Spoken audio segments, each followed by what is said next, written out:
देखु देखु ये जितिया शीत ता बैग बस्तानी धरी ता घर को गलाणी। मुंड उपर सूरज व्यथार कथा कहलाणी। किंतु आमर कौन अच्छी आमे बा ओडिया आमर पखाला कंस अच्छी। गर्व ओडिशार पखाल आमर। पखाल साधारणतः दुई प्रकार करा जाए, सज पखाल और बासी पखाल।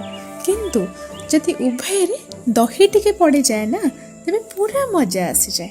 और पखाल कहले ओडिया माने बुझंती रोसई घरर नीति दिनिया कुणिया।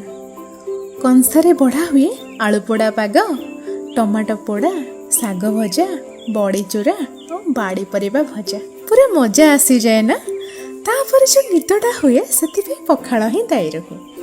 पुणी थरे सभी प्रियर पखाल आमर आमे ओडिया भारी बढ़िया। ओमफेड क्षीर ओडिशार।